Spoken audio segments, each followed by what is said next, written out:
The smell hit her first, a mix of damp wool, stale cooking oil, and the sharp, metallic tang of an unheated apartment. 47 days. That's how long the kid had worn the exact same mustard-yellow corduroy jacket. Sarah didn't want to care. She was underpaid, over-caffeinated, and running on fumes, desperate just to grade her papers and go home. But 47 days is a hard number to ignore, especially when 103 Hell's Angels are about to find out. The fluorescent light above Sarah's desk hummed a flat, off-key note that had been giving her a migraine since late October. It was November now, the kind of November where the cold didn't just chill your skin, but seemed to seep into the concrete foundation of Westbridge Elementary, rising through the scuffed linoleum floors and settling deep into your bones. Sarah pressed the heels of her hands into her eyes until sparks bloomed in the darkness. She was 32, single, and operating on roughly 4 hours of sleep. Her coffee tasted like burned copper. She didn't feel like a moulder of young minds. She felt like a warden in a very noisy, very sticky, minimum security prison.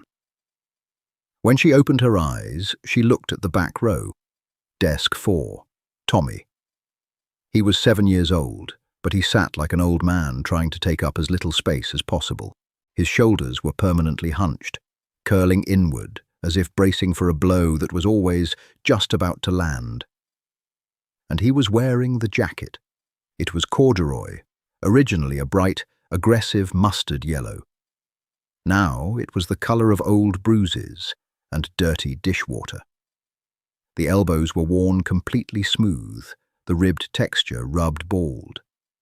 A dark, oily stain shaped like a sideways continent sprawled across the left pocket. Sarah knew every contour of that stain. She had stared at it for 47 consecutive school days. She kept a tally in the back of her grade book, just a series of small, penciled hash marks tucked away next to the attendance roster. She didn't start the tally out of compassion. She started it out of a cynical, morbid curiosity. Surely, she had thought back in September, someone will wash it. Surely someone will notice. Nobody did. Day 12. The right cuff began to fray, leaving a trail of loose, dirty threads hanging over Tommy's knuckles.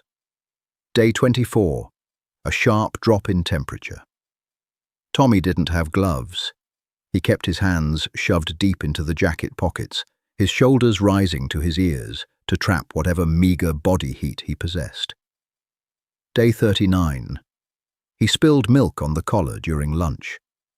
A sour, curdled smell lingered around his desk for 3 days. He didn't take the jacket off, not during reading time, not during art, not even when the temperamental radiator in the corner decided to blast 80-degree air into the room for an hour. He just sat there, sweating, baking in the smell of unwashed clothes and stale cooking grease. Sarah hated the tally. She hated what it meant about her. It meant she was observing, not acting. But intervening in Westbridge was a dangerous game. It was a labyrinth of overworked social workers, defensive parents, and bureaucratic red tape that usually ended up making things worse for the kid. She had tried to play the hero her first year teaching. She ended up with a fractured cheekbone from an angry father and a reprimand from the district for overstepping. "Don't look at him," she told herself, uncapping a red pen to grade a stack of spelling tests. "It's not your problem. You teach phonics. You don't save souls." But Tommy made a sound. It wasn't a cry or a complaint. It was a sharp, wet intake of breath, followed by a violent shiver. Sarah looked up. The boy was staring at his desk, his small, chapped hands pressing a half-eaten sleeve of graham crackers into his backpack. He wasn't eating them. He was hoarding them. He did this every day. He ate the hot lunch provided by the state with a frantic, animalistic speed. But anything packaged, crackers, apple slices, little boxes of raisins, disappeared into the depths of a frayed blue canvas bag. She caught a whiff of him from her desk. It was the distinct, undeniable smell of poverty. It smelled like cold dampness and unwashed hair. "Damn it," Sarah whispered. The red pen snapped in half in her hand, leaking ink across her knuckles. She was tired of the tally. She was tired of the hum of the fluorescent light. She was tired of feeling like a coward. The bell rang, a shrill, vibrating scream that signaled the end of the day. 30 chairs scraped against the floor in a chaotic symphony of freedom. Kids shoved papers into folders, screaming over each other, a blur of colourful winter coats and light-up sneakers. Tommy didn't run. He stood up slowly, the mustard jacket hanging off his narrow frame like a hand-me-down tent. He hoisted the heavy blue backpack onto his shoulders and kept his eyes glued to the floor tiles. "Tommy," Sarah called out. Her voice sounded too loud, too sharp. He froze. He didn't turn around. His knuckles turned white where he gripped the straps of his bag. "Can you wait a second, bud?" she asked, forcing her tone to soften, trying to mimic the gentle kindergarten teachers she secretly despised. "Just need you to help me with the erasers." The classroom emptied, leaving only the smell of chalk dust and floor wax. Tommy turned slowly. He didn't look at her face. He looked at her sensible brown shoes. "I didn't steal the crackers, Miss Jenkins," he muttered. His voice was raspy, like he hadn't used it all day. Sarah felt a sudden, sharp ache behind her ribs. "I know you didn't, Tommy. The crackers are yours." She walked over to him, keeping a respectful distance. He flinched when her shadow fell over him. "Are you cold?" she asked. It was a stupid question. He was shivering. No. A lie, flat and practiced. "Where's your mom, Tommy?" The boy traced a circle on the floor with the toe of his worn-out sneaker. The sole was separating from the canvas, flapping like a loose jaw. "Sleeping." "Does she sleep a lot?" "Yeah, since my dad went away." Sarah swallowed hard. The back of her throat felt coated in sandpaper. "And who does the laundry at home, Tommy?" He looked up then. His eyes were a startling pale grey. They weren't the eyes of a child. They were flat, exhausted, and deeply suspicious. "I can wash it," he said defensively, grabbing the lapels of the mustard jacket. "I just ran out of the soap stuff, the liquid." He was defending his mother. He was protecting the very environment that was starving him. "Okay," Sarah said softly. She didn't push. She didn't offer to buy him a new coat, knowing instinctually that charity would feel like an attack. "Can you do me a favor? Can you clap these erasers together outside? It's a very important job." She handed him 2 felt chalkboard erasers. He took them gingerly, as if she were handing him live explosives, and walked out the door. Sarah stood alone in the quiet room. She looked at the red ink staining her hands. It looked like blood. She walked to the back of her grade book, found the page with the pencil hash marks, and aggressively scribbled over them until the paper tore. She was done counting. The principal's office smelled aggressively of artificial pine and stale dread. Greg Davis, a man whose entire personality was defined by his beige suits and his ability to avoid conflict, was eating a pathetic-looking Tupperware salad. "Sarah," he said, holding up a cherry tomato on a plastic fork. "To what do I owe the pleasure? Test scores are looking decent in your block." Sarah sat down in the vinyl chair across from him. It squeaked, a high, irritating sound. She didn't bother with pleasantries. She didn't have the energy. "Tommy Miller," she said. Greg paused. The tomato hovered in front of his mouth. He sighed, a heavy, weary sound that deflated his chest. "Right, the Miller boy." He's been wearing the same clothes for 47 days, Greg. I counted. The kid reeks. He's freezing. His shoes are falling apart, and he's hoarding school lunches to take home. His mother is, according to him, always sleeping. Greg put the fork down. He leaned back, steepling his fingers. It was a practiced administrative gesture. It made Sarah want to scream. "I've filed 3 reports, Sarah. You know I have." And CPS is backed up. They're dealing with kids who have cigarette burns on their arms and meth labs in their living rooms. Neglect it's on the bottom of the pile right now. The mother hasn't technically abandoned him. He shows up to school. He isn't physically bruised. He's starving. Sarah slammed her hand on the desk. The plastic Tupperware container jumped. He's wearing a jacket that's essentially a biohazard. He's 7 years old, and he's carrying the weight of the world in his backpack. "What do you want me to do?" Greg's voice rose, losing its bureaucratic smooth edge. He sounded defensive, cornered. "You want me to drive over there and arrest the mother? I can send another email. I can fill out Form 4B again. But our hands are tied, Sarah. We are a school, not a foster agency." Sarah stared at him. She looked at the beige walls, the beige suit, the beige soul of a system that was designed to process children, not protect them.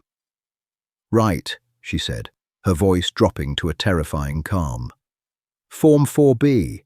That'll keep him warm tonight." She stood up, the chair squeaking again, and walked out.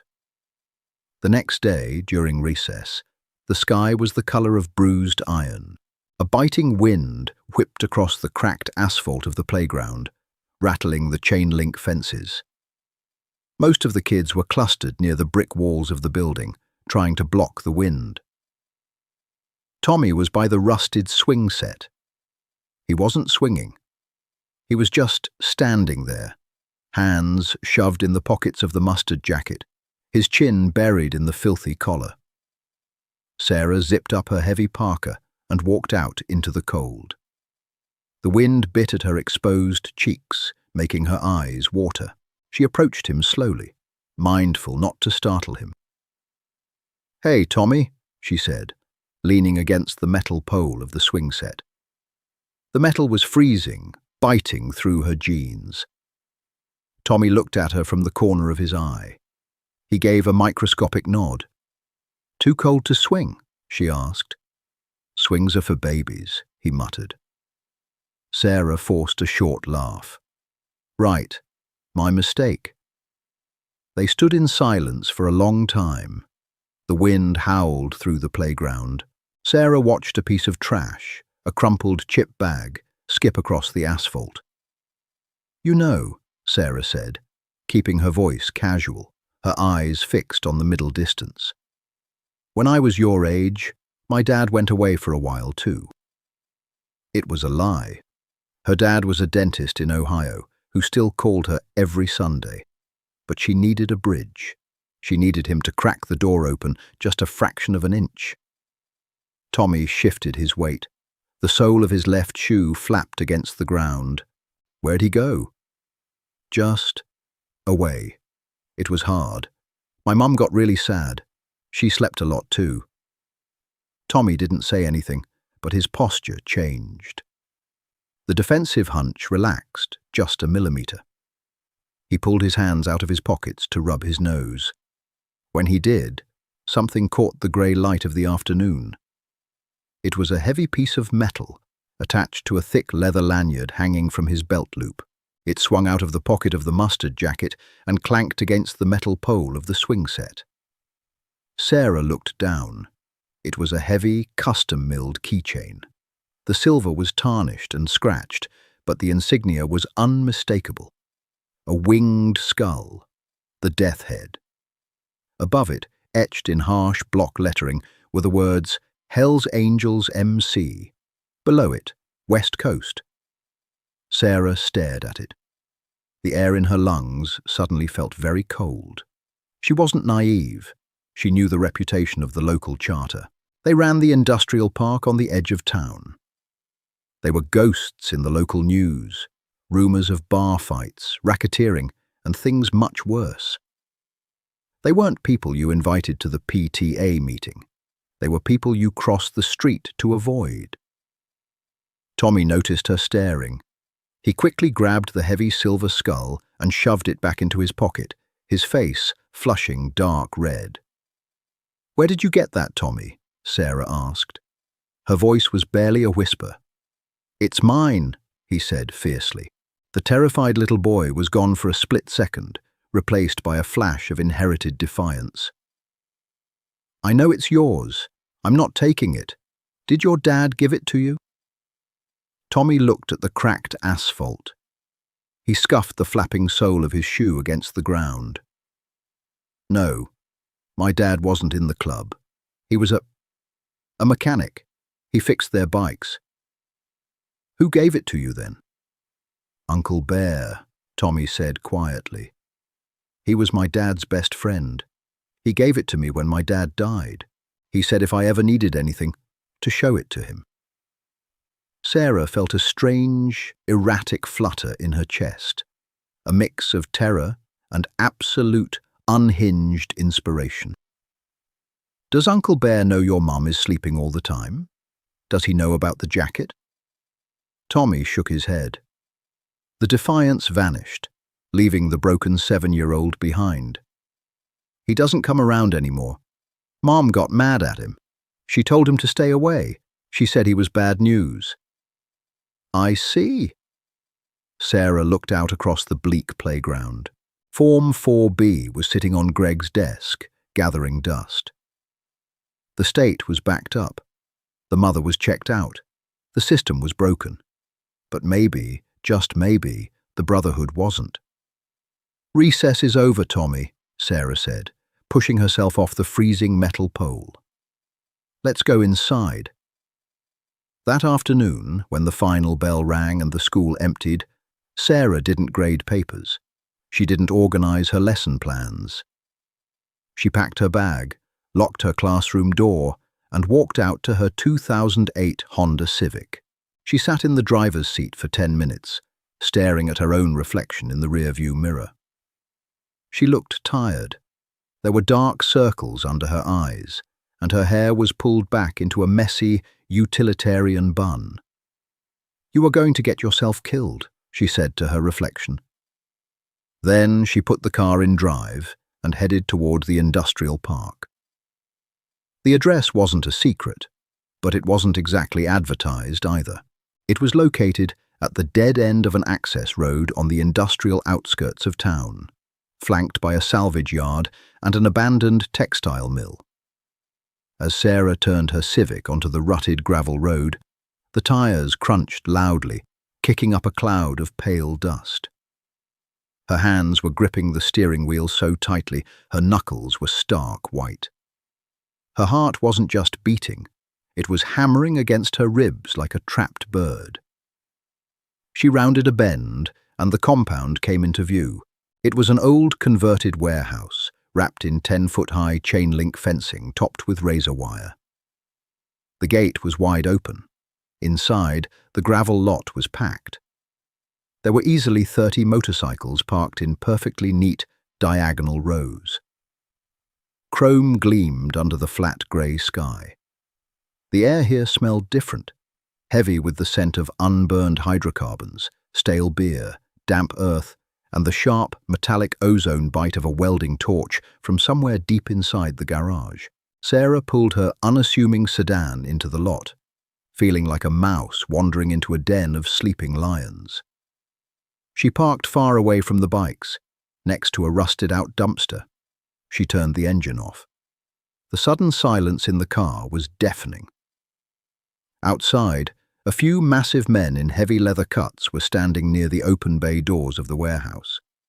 They stopped talking when her car door slammed shut. The sound echoed off the corrugated metal siding. Sarah didn't look at them right away. She smoothed down her beige cardigan, adjusted the strap of her practical leather tote bag, and took a deep breath that tasted like exhaust fumes. "Show no fear," she thought. Just be a teacher. You deal with angry parents all the time. These are just very large, heavily tattooed parents. She started walking toward the bay doors. The gravel crunched under her sensible flats. Every step felt like walking through waist-deep water. A man stepped out from the shadows of the garage to block her path. He was easily 6'4", built like a brick wall, with a sprawling grey beard that reached his collarbone. He wore a heavy leather vest over a flannel shirt. The patches on his chest announced his rank, though Sarah didn't know how to read them. He smelled strongly of motor oil, dark roast coffee, and stale tobacco. He didn't look angry. He looked profoundly annoyed. "You're lost, sweetheart," he said. His voice was a deep, gravelly rumble that vibrated in Sarah's chest. "GPS must have screwed up. Turn around." Sarah stopped. She was shaking, but she locked her knees to hide it. She tilted her head up to look him in the eye. "I'm not lost. I'm looking for someone named Bear." The man's eyes narrowed. The annoyance vanished, replaced by a cold, hard calculation. The air around them seemed to drop 10 degrees. The casual stance was gone. He was suddenly very alert. "Who's asking?" he demanded, his voice dropping an octave. "My name is Sarah Jenkins. I teach 3rd grade at Westbridge Elementary." The man stared at her. It wasn't the answer he was expecting. For a brief second, she saw utter confusion flash behind his dark eyes. Then he let out a short, humorless bark of a laugh. "A teacher? Fantastic. Look, Miss Jenkins, we don't buy wrapping paper, we don't sponsor little league teams, and we sure as hell don't do bake sales. Have a nice drive back." He turned to walk away.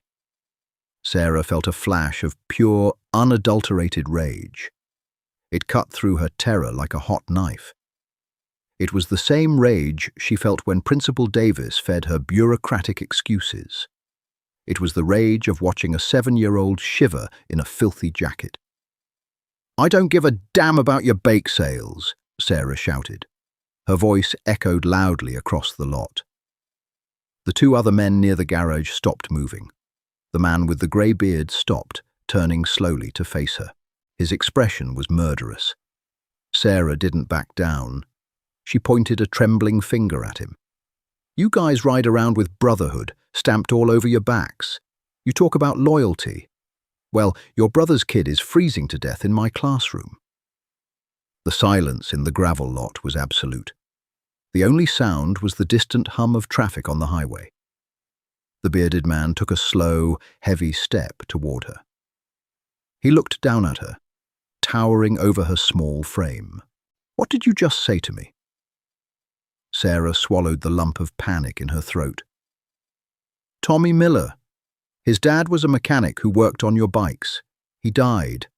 The kid carries a piece of metal around, a skull keychain. Said his Uncle Bear gave it to him. Told him if he ever needed anything, to show it." The bearded man's face went completely blank. The anger disappeared, leaving a terrifying void. "Tommy," he said softly. The name sounded strange in his rough voice.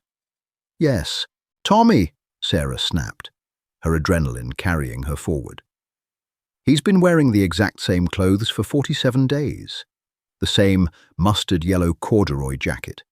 It smells like a garbage can. His shoes are falling apart. He hoards the state-provided lunch in his backpack because there is no food at home. His mother is checked out, strung out, or worse. The school won't do anything because he's not bruised enough for the state to care." She was panting now, her chest heaving. She had said it all. She felt lightheaded. The man stared at her.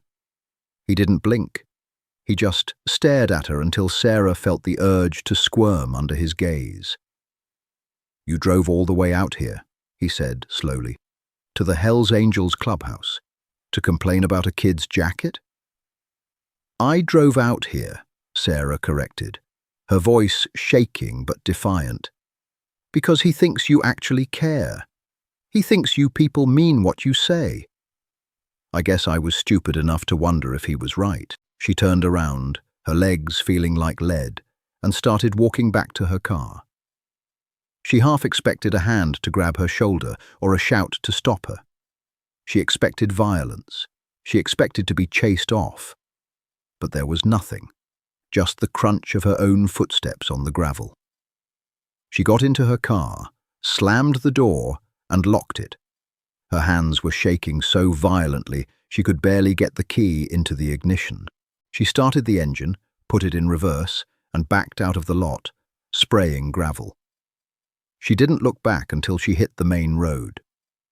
When she finally glanced in her rearview mirror, the bearded man was still standing exactly where she had left him, staring at the empty space where her car had been. Sarah drove back to her empty apartment. She poured herself a large glass of cheap red wine, drank it in 2 gulps, and sat on her couch in the dark. She had made a massive mistake. She had poked a hornet's nest. She imagined the mother finding out, pulling Tommy from school. She imagined these men showing up at Westbridge, causing a scene, getting her fired. She imagined the heavy silver skull keychain being tossed into the trash. She closed her eyes, the sour taste of wine and regret coating her tongue. She had tried to be a hero, and she had probably just ruined a little boy's life. She fell asleep on the couch, fully clothed, dreading the morning bell. But when Tuesday morning arrived, the world didn't end. The fluorescent light still hummed.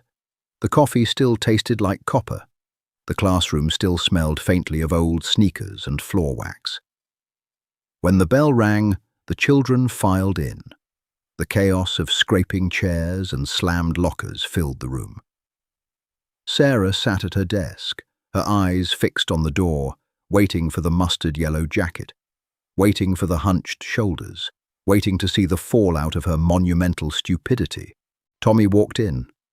Sarah stopped breathing. He wasn't wearing the mustard jacket. He was wearing a brand new, thick, insulated winter coat. It was dark blue, practically swallowing him whole.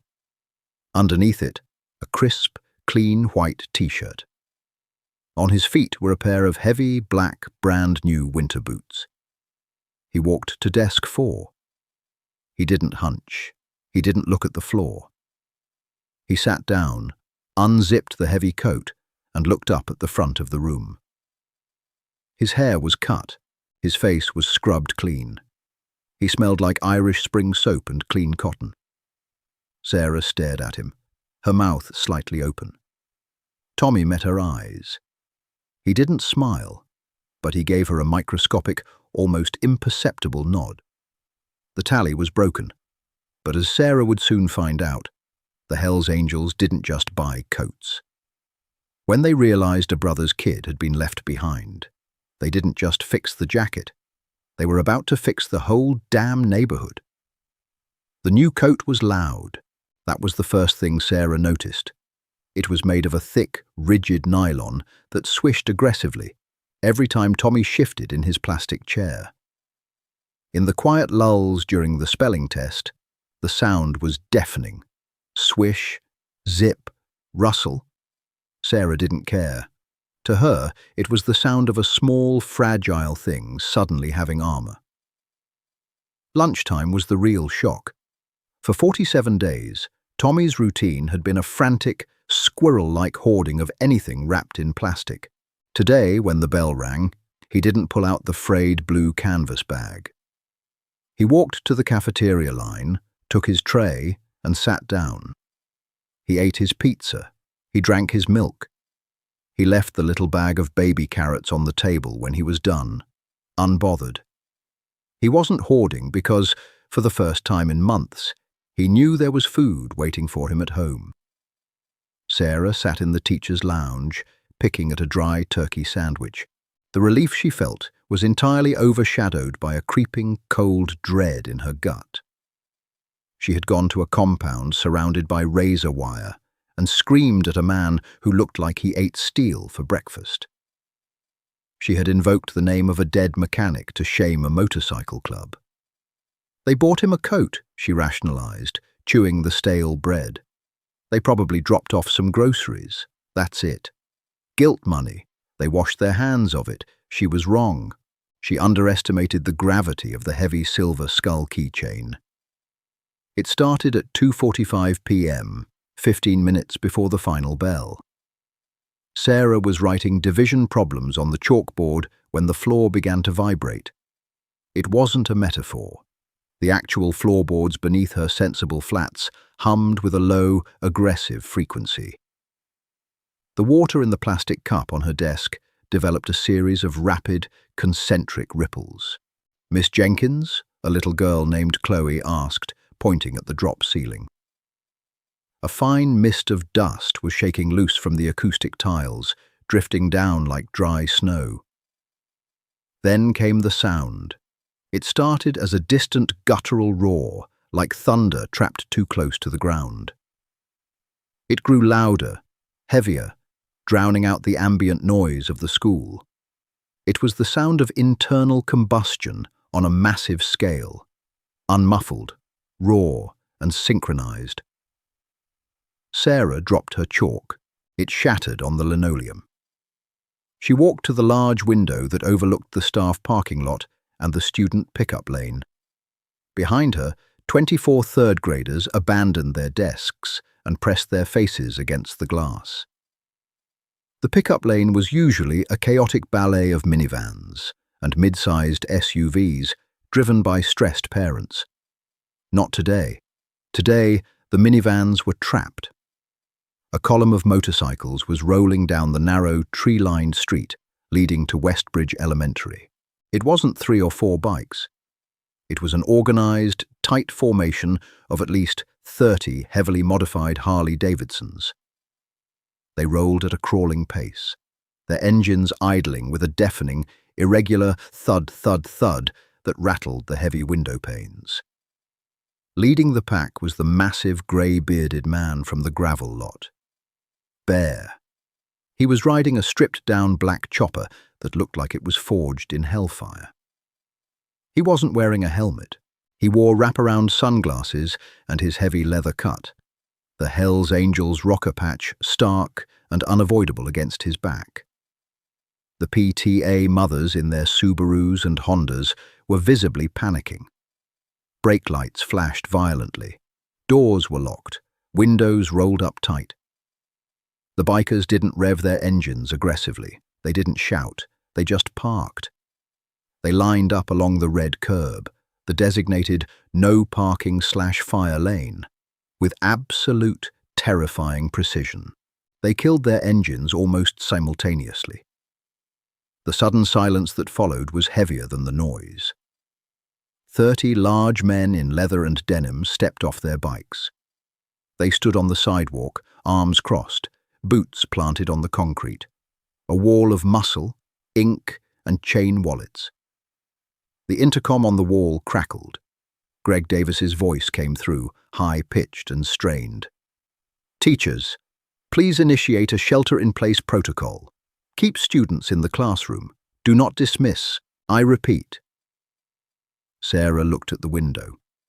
Bear wasn't looking at the building. He was looking directly at her window on the 2nd floor. He couldn't possibly see her through the glare of the glass, but he knew exactly where he was looking. "Miss Jenkins," Tommy said softly. Sarah turned. Tommy wasn't at the window with the other kids. He was standing by his desk, the thick blue nylon coat zipped up to his chin. His heavy winter boots looked absurdly clean against the scuffed floor. "Are those bad men?" Chloe asked, her voice trembling. Tommy looked at Chloe. His pale grey eyes were steady. "No," he said, the raspy defensiveness gone from his voice. "That's my Uncle Bear. He's here to walk me home." Sarah let out a breath she didn't know she was holding. She walked over to the intercom box, slammed her hand against the button, and held it down. "Greg," she said, her voice surprisingly steady. "Cancel the lockdown. They're not a threat. They're a carpool." She didn't wait for a response. She walked to the classroom door and propped it open. Line up, kids. Dismissal. When Sarah led her class out the heavy double doors into the freezing November air, the tension in the pickup lane was thick enough to choke on. The parents were huddled near their cars, clutching their children like they were standing near a live bomb. Bear stepped forward. The crowd of parents parted instantly, giving him a wide berth. Tommy broke from the line. He didn't run, but his steps were quick, purposeful. He stopped in front of the giant man. Bear looked down. He didn't smile. He didn't offer a hug. He reached out a massive, grease-stained hand and gave the thick hood of Tommy's new coat a rough tug. "Let's go, kid," Bear rumbled, his voice carrying over the nervous whispers of the PTA. "Got a fresh pot of chili on the stove, and you got to show Dutch your math homework. He's terrible at fractions." Tommy nodded. He walked past the line of towering, intimidating men. As he passed, a biker with a spiderweb tattoo on his neck reached out and handed him a juice box. Another ruffled his newly cut hair. They weren't an escort. They were an occupying force. Sarah stood on the concrete steps, the freezing wind biting her cheeks, and watched them ride away. The exhaust fumes mixed with the smell of dry leaves. She realized then that she hadn't just gotten Tommy a coat. She had drafted an army. It took exactly 3 days for Greg Davis to have a complete nervous breakdown. The daily escort had continued. Every morning at 7:45 a.m., 2 Harleys flanked Tommy as he walked to the front door. Every afternoon at 3 p.m., 4 bikes waited at the curb. The school board was receiving panicked emails. The local police had driven by twice, but since the bikers weren't breaking any laws, just intimidating suburbanites by existing, there was nothing to be done. Thursday night was parent-teacher conferences. It was an event Sarah usually navigated with a mix of fake smiles and suppressed exhaustion. She sat at her small, primary-colored desk, surrounded by alphabet charts and construction paper turkeys. The room smelled faintly of wet wool and cheap coffee. The door opened. It wasn't a concerned mother in athleisure wear. It was Bear. He had to duck to get through the doorway. He was wearing his cut over a heavy grey hoodie. He smelled like cold air, tobacco, and the sharp tang of metal. He carried a tiny, waxed paper cup from the cafeteria coffee urn, which looked absurdly small in his massive fist. Sarah's spine locked. Her fight-or-flight response, which had been permanently broken since she visited their compound, flared up again. "Miss Jenkins," Bear said. He didn't ask for permission. He pulled out one of the plastic student chairs. The chair groaned in protest, the plastic bowing dangerously as he lowered his bulk into it. His knees were practically at his chest. "Mr. Bear," Sarah managed, folding her hands tightly on her desk to hide their trembling. "Just Bear." He took a sip of the terrible cafeteria coffee and grimaced. "Your principal looks like he wants to jump out a window, sweating like a pig in a slaughterhouse when I walked past his office. Greg is not accustomed to your club's demographic," Sarah said diplomatically. Bear grunted. He leaned forward, resting his massive forearms on his knees. The humor vanished from his face, replaced by a brutal, heavy seriousness. "I ain't here for small talk, teacher. I'm here about the kid." "Tommy has been doing much better," Sarah said quickly, slipping into her professional armor. "His focus is up. He's eating." "Yeah, I know.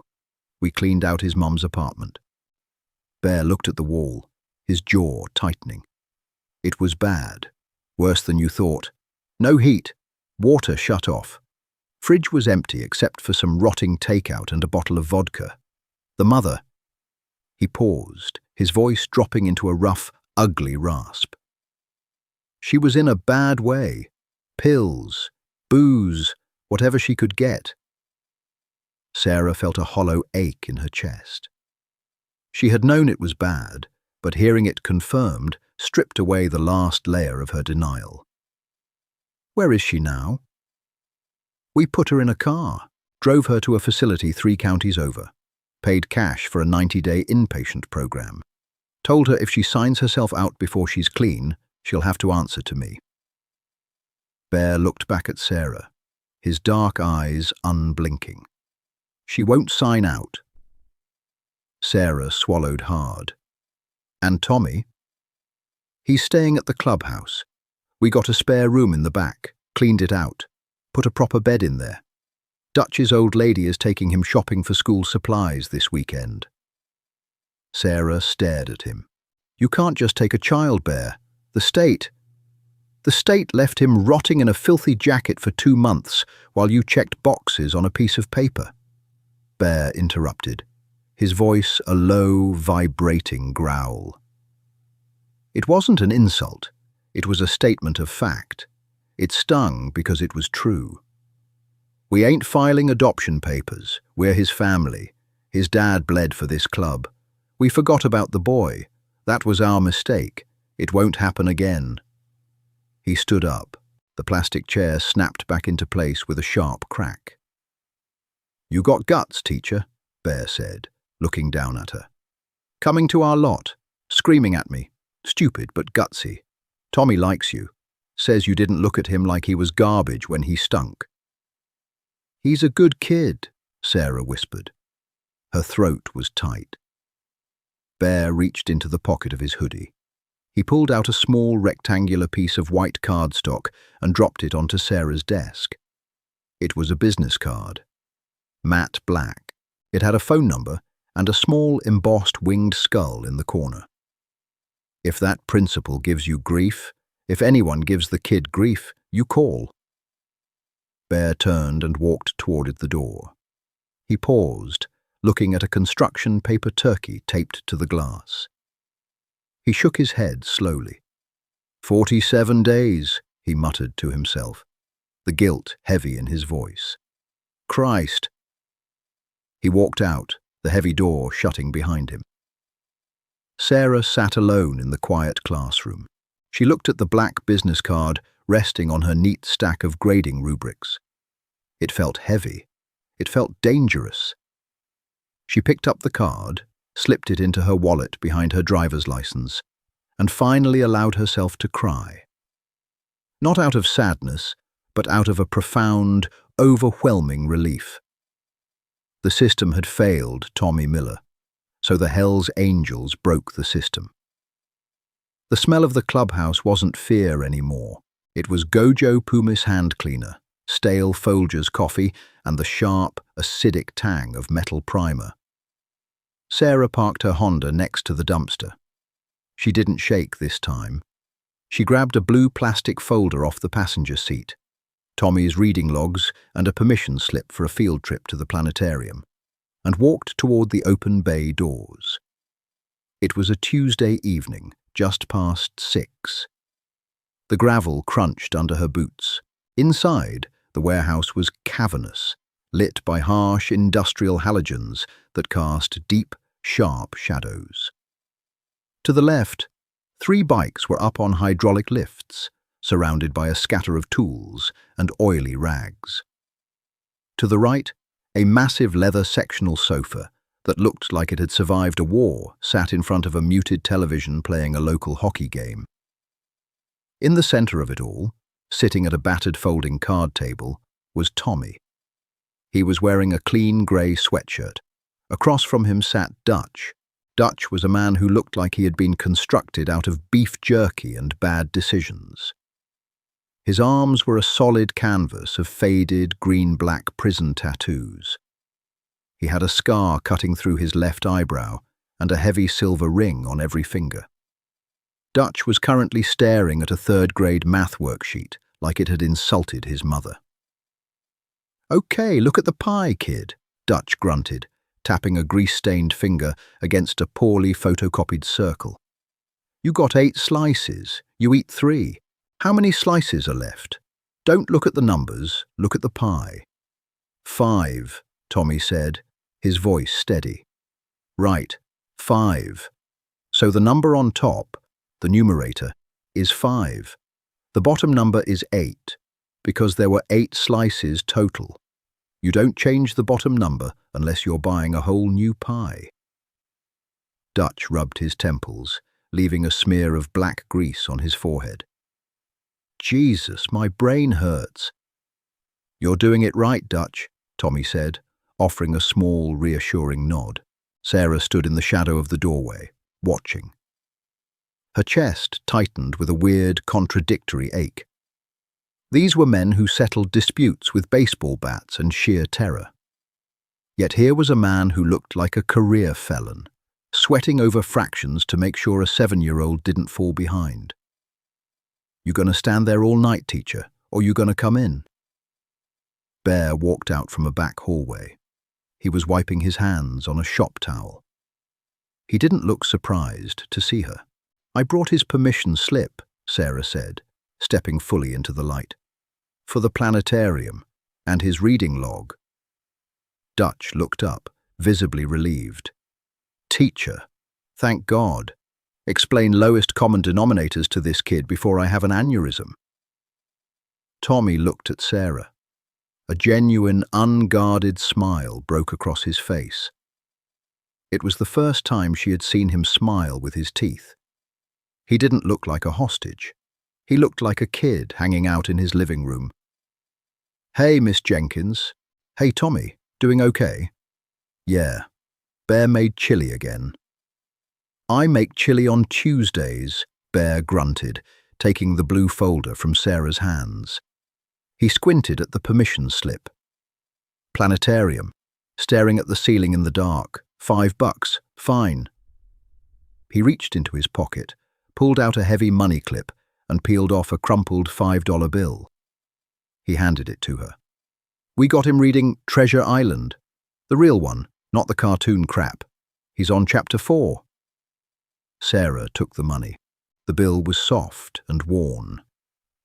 Can I see where he's sleeping, Bear? Just so I know. The massive biker stopped wiping his hands. The air in the garage shifted, growing heavy. Dutch stopped looking at the math worksheet. You inspecting us, teacher? Bear asked. His voice was a low rumble. I'm keeping my eyes open, Sarah said, refusing to drop her gaze. I didn't look away when he was starving. I'm not going to stop looking now. Bear stared at her for a long, silent moment. Then, the corner of his mouth twitched. It wasn't quite a smile, but it was close. Down the hall. Last door on the left. Sarah walked past the heavy tool chests and the smell of exhaust. The hallway was narrow and poorly lit, but the floors were swept clean. She opened the last door on the left. It was clearly a converted storage room. There were no windows, but the walls had been freshly painted a bright, clean white. The smell of wet paint lingered in the air. A twin bed sat in the corner, covered in a thick, navy blue comforter. Next to it was a small wooden nightstand with a cheap plastic reading lamp. On the floor, a small rug with a cartoon road map printed on it. There were no toys, no posters. It was Spartan, but the sheets were clean. The air was warm from a small space heater, and stacked neatly at the foot of the bed was a pile of freshly washed, folded clothes. Sarah touched the stack of clothes. They smelled like Tide detergent and dryer sheets. She walked back out to the main garage. Tommy was packing his math worksheet into his backpack. Dutch was stretching his back, joints popping loudly. Satisfied? Bear asked. He was leaning against a workbench, arms crossed. It's clean, Sarah said softly. It's warm. It ain't a palace, Bear replied, looking at the floor. But nobody's going to lay a hand on him, and nobody's going to forget to feed him. We protect our own. Sarah nodded. She believed him. As she drove back to her empty apartment that night, she felt a profound sense of peace. The universe was chaotic, violent, and deeply unfair. But somehow, Tommy Miller had found a safe harbor. The piece lasted exactly 12 hours. Wednesday morning, 9:15 a.m. Sarah was halfway through a lesson on the water cycle when the classroom phone rang. The shrill electronic chirp made her flinch. She picked up the receiver. "Sarah," Greg Davis said. His voice was thin, tight, and stripped of its usual bureaucratic polish. He sounded terrified. "I need you in my office, right now. I've sent Ms. Gable to cover your room." "Greg, I'm in the middle of—" "Now, Sarah." The line went dead. Sarah walked down the hallway, the fluorescent lights buzzing their familiar, headache-inducing tune. Her stomach twisted into a tight, cold knot. When she opened the door to the principal's office, she understood Greg's terror. Sitting in the vinyl chair opposite Greg's desk was a woman with a sharp, angular bob and a grey wool blazer. She had a thick manila file folder resting on her lap. Her posture was rigid. She smelled aggressively of hand sanitizer and cheap floral perfume. "Sarah Jenkins," Greg said, standing up. He was sweating. A dark patch bloomed under the arm of his beige suit. "This is Brenda Higgins. She's a senior caseworker with the Department of Child and Family Services." Brenda did not stand up. She looked at Sarah with eyes that were entirely devoid of warmth. They were the eyes of an auditor. "Ms. Jenkins," Brenda said, her voice a flat, nasal monotone. "Have a seat." Sarah sat. The chair squeaked. "We received an anonymous complaint yesterday," Brenda began, tapping a stiff, manicured fingernail against the manila folder. "Several complaints, actually, from parents in the district, regarding the Miller boy, Tommy." "Complaints about what?" Sarah asked, her voice dangerously quiet. "He's clean. He's fed. He's turning in his homework." Brenda opened the folder. "The complaints are regarding his current living situation. It has come to our attention that Tommy's mother has been hospitalized, and the child is currently residing at an industrial property occupied by a known outlaw motorcycle gang." "They're his family," Sarah snapped. "His uncle took him in." "His uncle is not a blood relative," Brenda corrected, sliding a piece of paper across the desk. It was a background check. "Arthur Bear Rollins, aggravated assault, racketeering, possession of an unlicensed firearm." The list goes on. This is an unfit environment for a minor. It is, by definition, child endangerment. Sarah stared at the paper. The black text blurred. "Where were you?" she asked, her voice trembling with a sudden violent rage. "Where were you 47 days ago? He was starving. He was wearing clothes covered in biological waste. His mother was unconscious for weeks at a time. Greg sent you 3 forms." Brenda's expression didn't change. Not a muscle twitched. "The system is overloaded, Ms. Jenkins. We triage based on immediate physical harm. A dirty jacket does not supersede standard protocol. However, residing in a compound with a criminal syndicate triggers an immediate extraction order." "Extraction," Sarah repeated, the word tasting like ash in her mouth. "Yes." Brenda closed the folder with a sharp slap. "I have 2 uniformed police officers waiting in the front lobby. We are taking custody of Tommy Miller today. He will be placed in an emergency foster home pending a permanent placement." "You can't do that," Sarah said, standing up. "You will destroy him. He finally feels safe." "He is in the custody of felons," Brenda said, her voice rising in irritation. "It is not up for debate. Go to your classroom, Ms. Jenkins, pack his belongings, bring him down to the lobby. If you interfere, I will have you charged with obstructing a child welfare investigation." Greg Davis looked at the floor. He wouldn't meet Sarah's eyes. He had completely surrendered. Sarah walked out of the office. The hallway felt a mile long. The air was too thin to breathe. Emergency foster care. She knew what that meant. A cot in a crowded group home. Strangers. Fear. The hunched shoulders would come back. The dead, flat eyes would return. They were going to rip him out of the only place that had actually fought for him. She walked into the staff restroom. The tiles were cold. She locked the door, leaned over the sink, and gripped the porcelain edges until her knuckles turned white. "You are a teacher," the rational part of her brain screamed. "You follow the rules. You don't fight the state. You don't harbor kids with bikers." She looked at herself in the mirror. She remembered the musty smell of the yellow corduroy. She remembered the heavy silver skull keychain clanking against the rusted swing set. She reached into her pocket and pulled out her wallet. From behind her driver's license, she slid out the matte black business card. The embossed winged skull caught the harsh restroom light. Her hands were shaking as she pulled out her cell phone. She dialed the number. It rang once. "Yeah," a rough, gravelly voice answered. "Bear," Sarah whispered, her voice cracking. "It's Sarah, the teacher." A heavy pause on the line. "What happened?" "CPS is here. They have cops in the lobby. They're taking him, Bear. They're putting him in emergency foster care." She heard a sharp intake of breath on the other end of the line.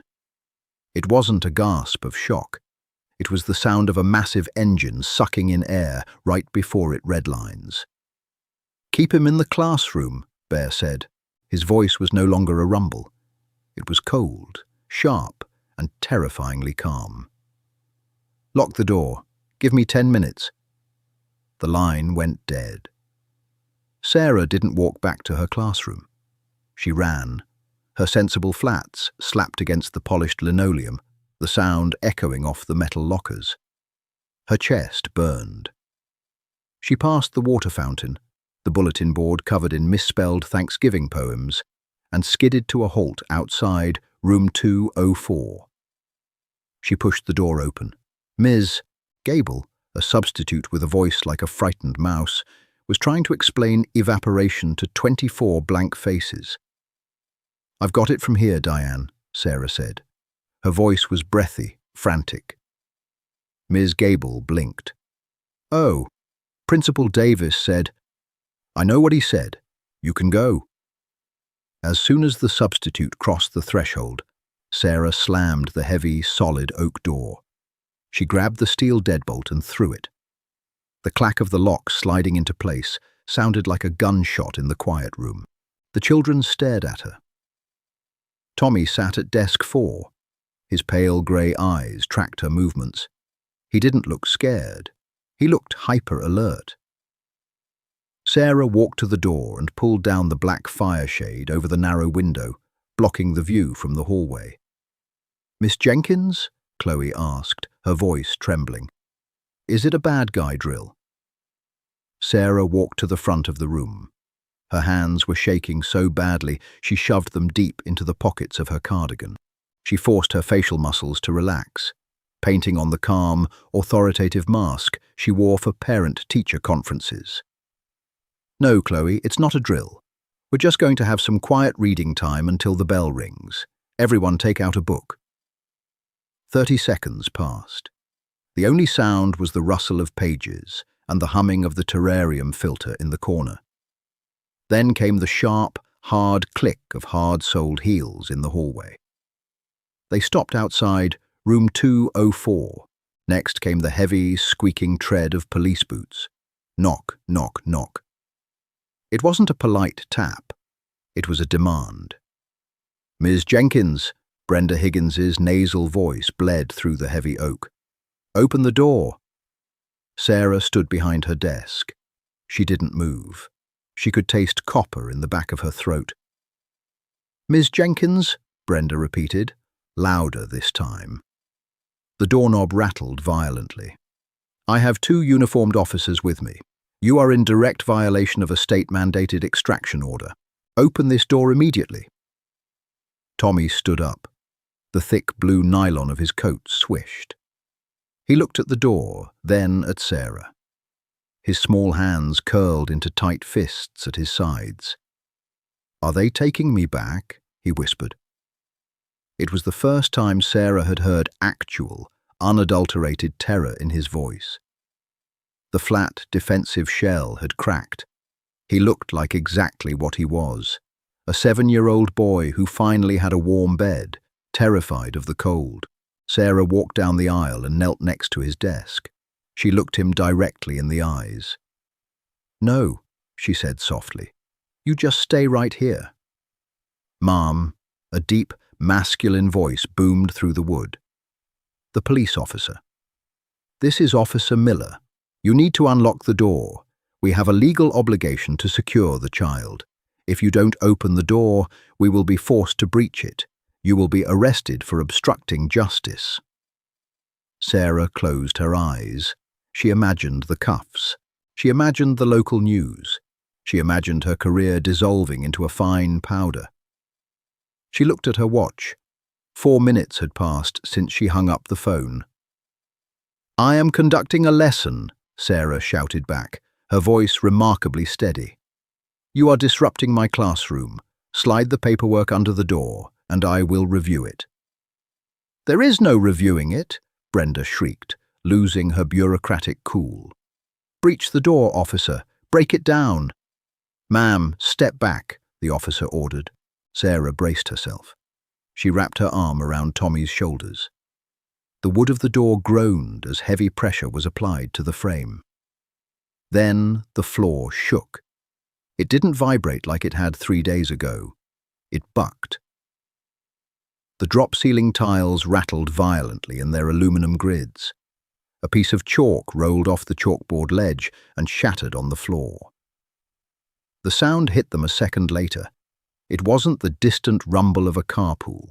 It was a deafening, apocalyptic roar that swallowed the school whole. It sounded like a fleet of commercial jets spooling up their engines directly on the playground. The heavy pressure against the classroom door vanished. "What the hell is that?" The police officer's muffled voice sounded panicked. Sarah stood up. She walked to the exterior window and pulled back the blinds. She stopped breathing. The street wasn't just blocked, it was occupied. Motorcycles were pouring onto the street from both directions.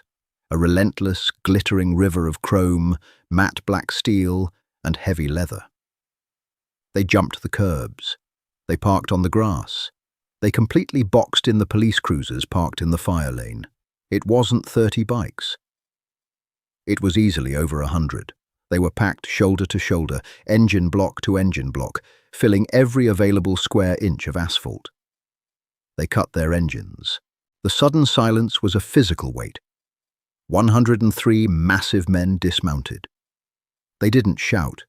They didn't brandish weapons. They just stood there, forming a solid, impenetrable wall of human bulk between the school and the outside world. The patches on their backs read like a geography of the region.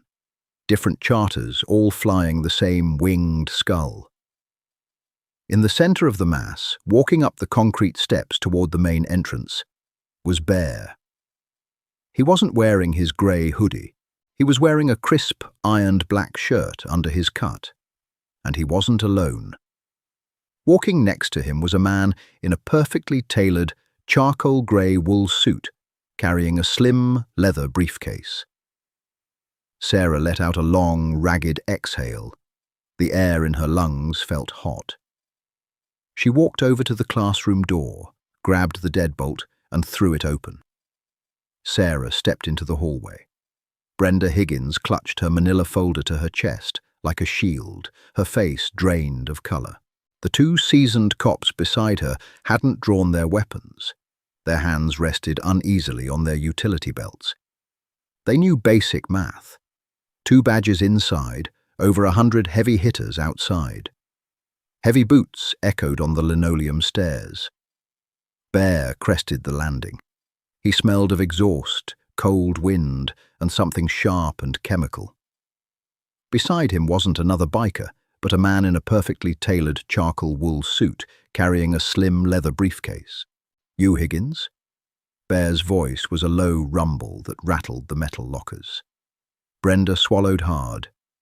"You are interfering with a state mandate. Officers, arrest this man." The cops didn't move. The man in the suit stepped forward. "David Cole, legal counsel for Mr. Rollins," he said smoothly, popping the latches on his briefcase. He didn't yell. He weaponized paperwork. "You've made a procedural error, Miss Higgins. Under State Code 14B, a custodial parent entering a rehabilitative facility may sign over temporary, full legal guardianship. The mother signed these documents 4 days ago in the presence of a notary." Cole handed over a thick stack of stapled pages. "Furthermore, the residence has been retrofitted and passed city inspection. My client is a licensed business owner, a taxpayer, and Tommy's legal guardian. If you attempt to remove that boy, I will bury your department in federal lawsuits until you draw a pension." Brenda stared at the notary stamps. Her sharp bob swung as she shook her head, looking at Bear. His dark eyes promised absolute, uncompromising violence if she pushed this any further. "We will conduct home visits," Brenda muttered, retreating down the stairs. The officers followed instantly, visibly relieved. The hallway fell dead quiet. Bear let out a long, ragged exhale, the murderous edge leaving his massive frame. He looked past Sarah, straight into the classroom. Tommy stood by his desk, his small hands curled into tight fists. "Hey, kid," Bear rumbled. Tommy didn't run. He just exhaled, his narrow shoulders dropping the defensive hunch. "Hey, Uncle Bear." Bear dug into his pocket, pulled out the heavy silver skull keychain, and tossed it. Tommy caught it out of the air. "Keep it in your pocket. I'll be out front at 3. Bear turned back to Sarah. He didn't offer a handshake. He just looked at her, his expression a mix of exhaustion and quiet respect. "Pumice soap," Bear said abruptly. Sarah blinked, her adrenaline crashing. "What?" "You smelled the pumice soap on me at the shop. I saw you notice. You thought we were just a bunch of grease monkeys." Bear rubbed his jaw, looking at the scuffed floor. "Dutch read online that regular bar soap leaves a chemical film on kids' skin. We bought the heavy-duty stuff to be safe. We didn't know. We're figuring it out." He turned and walked away. Outside, 103 massive engines roared to life at the exact same moment, a physical vibration that rattled Sarah's teeth. The river of chrome flowed out of the lot, leaving only the smell of burnt hydrocarbons and a profound, heavy silence. It was late April when Sarah finally threw the gradebook away. The bitter winter had melted into a soft, muddy spring. The fluorescent light in room 204 had been replaced. It no longer hummed. Sarah sat at her desk, grading spelling tests with a green pen. It felt less aggressive than red. She looked at the back row, desk 4. Tommy wore a lightweight denim jacket and clean white sneakers, scuffed with fresh dirt from kickball. He was laughing at a joke Chloe had just told, a bright, loud, gap-toothed sound that filled the room. He didn't hoard graham crackers. He didn't shrink into himself. He smelled of grass, kid sweat, and faintly Gojo pumice soap. Sarah flipped to the back page of her old gradebook. She stared at the violent pencil scratches, the 47 hash marks. She ripped the page out, crumpled it into a tight ball, and dropped it into the trash. The world wasn't saved by bureaucratic forms or beige suits. It was saved by people who actually showed up. Sometimes they wore sensible cardigans and stood in front of heavy oak doors. And sometimes they wore heavily tattooed leather and brought 100 brothers to make sure the world knew they were watching. Conclusion. Sometimes family isn't about blood. It's about who shows up when the rest of the world looks away. Tommy's story proves that heroism doesn't always wear a cape. Sometimes it wears a leather cut, smells like motor oil, and rides a Harley. One burnt-out teacher and 100 rough bikers changed a little boy's life forever, breaking a broken system to do it. If this story moved you, hit that like button to show your respect for the brotherhood. Share this video to remind people that true loyalty still exists. And don't forget to subscribe and turn on notifications for more incredible, real-life stories. Drop a comment below. Would you have locked that classroom door? Sometimes family isn't about blood. It's about who shows up when the rest of the world looks away. Tommy's story proves that heroism doesn't always wear a cape. Sometimes it wears a leather cut, smells like motor oil, and rides a Harley. One burnt-out teacher and 100 rough bikers changed a little boy's life forever, breaking a broken system to do it. If this story moved you, hit that like button to show your respect for the brotherhood. Share this video to remind people that true loyalty still exists. And don't forget to subscribe and turn on notifications for more incredible, real-life stories. Drop a comment below. Would you have locked that classroom door?